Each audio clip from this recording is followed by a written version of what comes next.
I ate a small fries. So should I exercise an hour extra to my regular exercise in order to burn it off? Well, unfortunately, that's not going to happen. Because you can't burn off anything that you eat, or you can't outright a bad nutrition. Hi, I'm Pranees, and welcome to my show, The Active Hour, where we discuss health and fitness, nutrition, and the blueprint to enhance your vitality.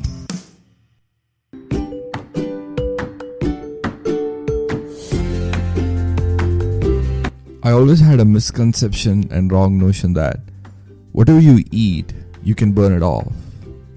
And when you exercise a lot, you can outright or cancel off all that bad nutrition. Probably every bar in New Jersey, New York kind of knows me, because nobody drank as many beers as I did, and probably ate as much as I did. But I would make sure that I was still exercising. Like I was running 60 minutes every day. But days when I ate and drank a lot, the following day, I used to exercise like 30 or 40 minutes more than what I used to exercise in general.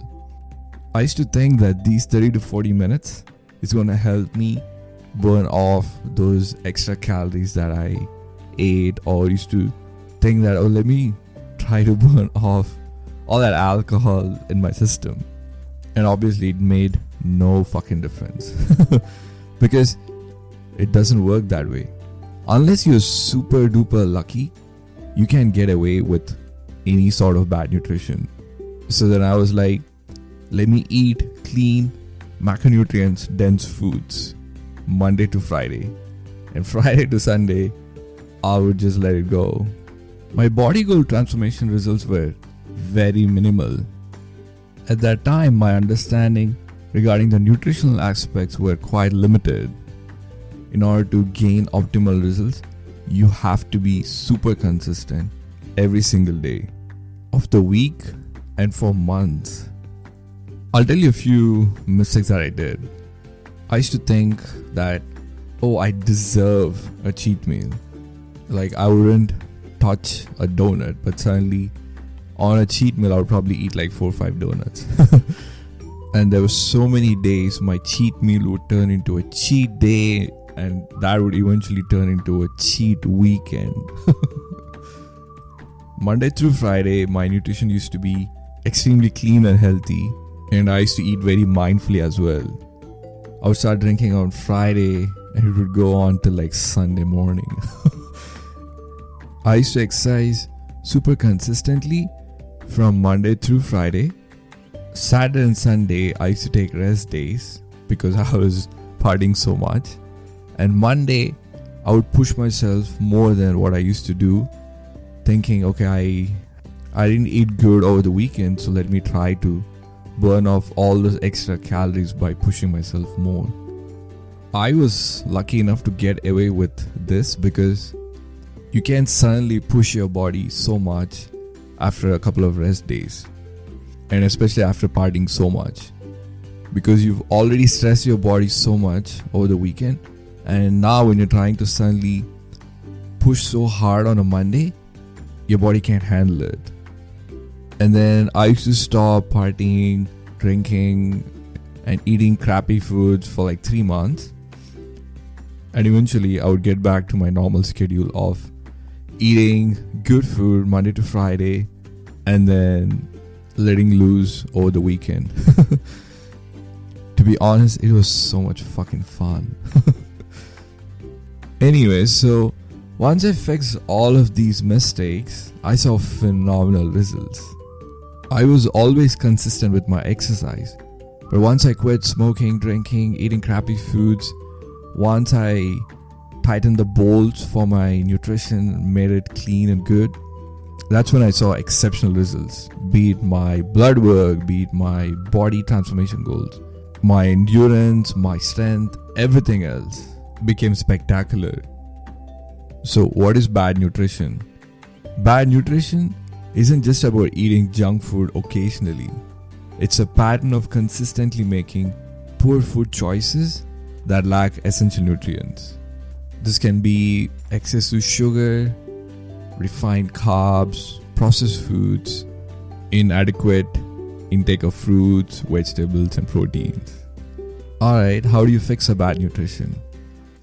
Fixing bad nutrition starts with an awareness. Pay attention to what you're eating, and I'll tell you a few steps that you can follow. Prioritize whole foods like fruits, vegetables, lean protein, and whole grains. This is basically a balanced diet. Don't go too crazy on high protein or like low carbs or like high fats and all that. Just make sure all your macronutrients are balanced. Monitor portion sizes to avoid overeating. Stay hydrated with a lot of water. Drink at least a gallon, and make sure you mix your water with electrolytes. Limit or try to avoid processed foods because you have no fucking clue on what it takes to process these foods. Plan your meals and snacks ahead of time by meal prepping. I made a whole episode about how to meal prep. You can check it out if you want. If you're craving for like a donut or an ice cream or pork chops, foods those are high in fat or sugars, go ahead and have them. An occasional ice cream or pizza is not going to hamper your progress as long as you're super consistent with your nutrition and exercise, which is nothing but an 80-20 rule, which means you're consistent with everything 80% of the time. Another 20%, you're going to have these occasional treats like a donut or like an ice cream or like pork chops. You might not see the results as how you're going to see if you were 100%.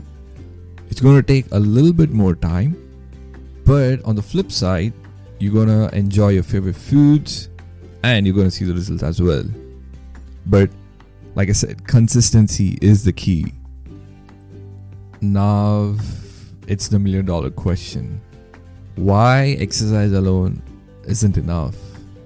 Like I just said, daily exercise will not give you a free pass on poor nutrition, and I'm one of the prime examples for that. While exercise is crucial for your health, it can't undo the damage of a consistently unhealthy diet. Nutrition and exercise go hand in hand for a truly healthy lifestyle. For a balanced lifestyle, it's just not about what you eat and how much you exercise. It's also about how you manage your stress, your sleep, and the anxiety from your day-to-day activities. A good balanced nutrition is also going to support your gut health. As you know, your gut is your second mind. We always say, oh, my gut feeling is not letting me take this decision. Or whenever you get nervous, it's your gut that's going to give you that first signal that you're a little anxious. So you need to make sure to treat your gut really well by eating a lot of probiotics and macro-dense nutrient foods.